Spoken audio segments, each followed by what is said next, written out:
So what kind of, I guess, mental and emotional mechanisms or tools or aids did you have in place or use at that point to get past the struggle and the stress of that failure? Yeah, I mean, I think working out, I work out a lot, so I get a lot of my stress out and anxiety out through working out.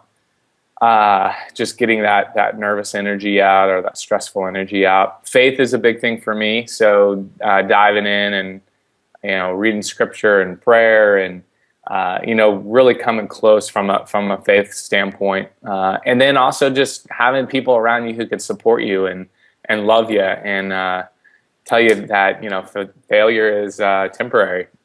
So but it's tough. I mean, I've my prayer is that I learned a bunch of lessons on how to reduce the risk, but at the same time that I don't stop taking risks, because I think as you grow older, you have a lot more to lose. And so, risk is easy when you're 24 and you have $2,000 and you lose $2,000. Granted, you just go get a job, or risk is a lot more when you are married, you have a house, you have kids, and that's what's really impressive. Is you see a lot of these older entrepreneurs who, have their breakthrough in their 40s and 50s with a business idea, and that's impressive.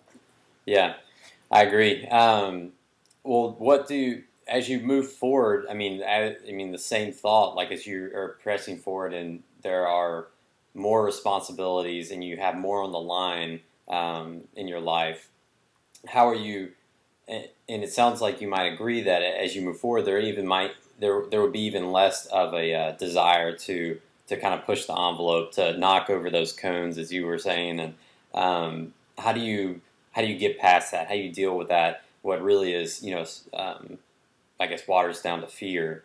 How do you move forward as an entrepreneur and continue to innovate as you are getting more and more responsibility and trying not to, or has more on the line if you were to fail? Yeah, I mean, I guess it's just trying to offset your risk in different ways. Whether it's there's probably going to be a lot of big innovations over the next 10 to 20 years. And I'm just throwing an idea out here, but you have a lot of dual income families now, right? So,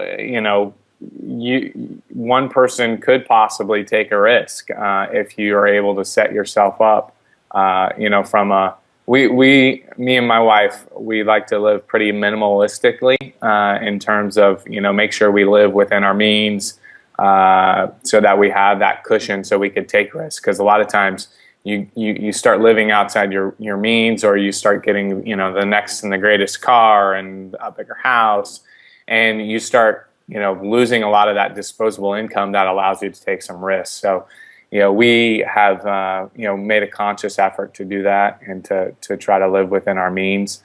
But you have to take risks, and you have to take failure. You have to be able to fail.